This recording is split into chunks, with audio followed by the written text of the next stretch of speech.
Hey there, everybody. What's up? This is Bugs Arrhenius from Bugs Tech Made Simple. So, today I'm gonna be showing you how to code arrays in C++. So it will just be a brief explanation of on how arrays work. So arrays in C++ or in programming. Arrays, for example, when you want to work with a lot of numbers at the same time, when you want to work with a lot of numbers of the same identifier type at the same time. So for example, if oftenly you will find that you want to store a large number of values,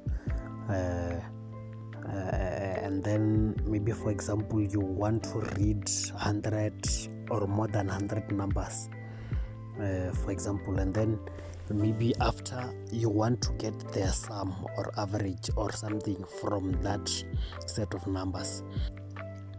So you have to declare 100 variables and repeatedly write almost identical code for a lot of times. You will have to write the code for a lot of times. For example, you might have to write C out, enter your number, and then C in, another C out, another C in, another C out, another C in for 100 times for you in order to achieve that. So writing a program that way, it's not recommended. It's not recommended. You can do it since it's possible, but then it's not recommended. It's time consuming and it has a lot of problems. So for you to make that job easier, you must use arrays. So let me go ahead and make a simple example of a program in arrays. I'll just first start by I'll start by declaring my array.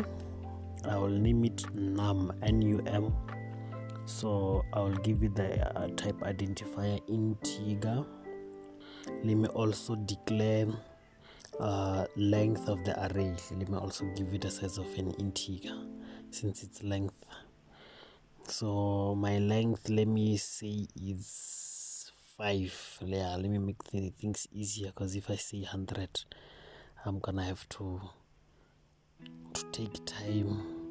So yeah, and then int number, the length, meaning that length is standing for the 5 there, meaning our. So when we write an array, we must write type identifier, then the name of the array, and then we open these corner brackets, the angle brackets, and then inside of the angle brackets there must be a size of my array, the size of the array that I want to use, the length. So that's the structure of an array, and then obviously it must be closed by the semicolon, and then we can use any kind of loop. I prefer using while loop here for manipulating those numbers, getting the sum, and also looping your array so that it gets the input for 5 times. So you are going to have to say while okay, I just realized we have to declare another variable, which should be I. Let me just say int I, and then let me initialize it also to 0. This is a variable that's going to determine our condition since it's at 0, and then we know very well that our arrays indexes, they start at 0. When we count array position, array index or array position, we start counting from 0. So that's why I've initialized my I to 0. So while I is less than length, it's less than the length of the array, which is 5, it must print out enter your number. So I here, it's standing as my index. I will show you how to use an index right now. So you're gonna have to say also C in for inputting num, which is num, and then in the corner brackets you're gonna have to say I, which is the index. That's the index. And then our I is 0, meaning there it's num 0. So that's our first value of the array. Yes. So, and then I will have to say I plus plus for increasing the I. I must increase the I by 1 each time it finishes taking my input. It must also increase the index by 1 so that it always changes.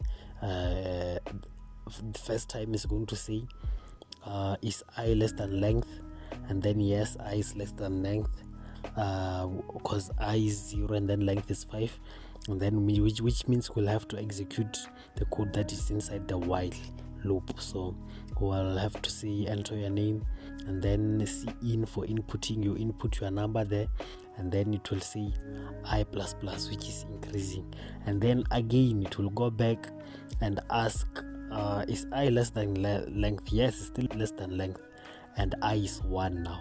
So it's gonna have to go and then until input. Now it's num 1, and then I plus plus again. The I has increased to 2, and then it will also increase to 3, 4, and then when it goes to 5, it will be terminated because now I and length, they are equal. They are both 5, which means that it can no longer, which means that the condition is false. It can no longer continue.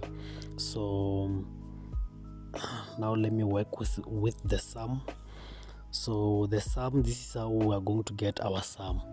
We simply say sum. We have to declare the sum first and initialize it, and then inside our while loop, just before it increases our I, just before it increases our index, we can say sum plus equal to num I, or sum equal to sum plus num I. It's the same thing. So after doing that, we can go and print out our sum.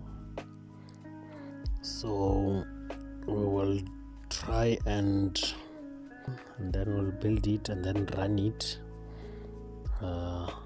and then enter your number 5, enter your number 4, enter your number. So as you can see, we're entering our numbers, but then we only have 1 enter your number there. Yeah, so there you go. You can see we have our sum there, and then we have our numbers also. They are looping.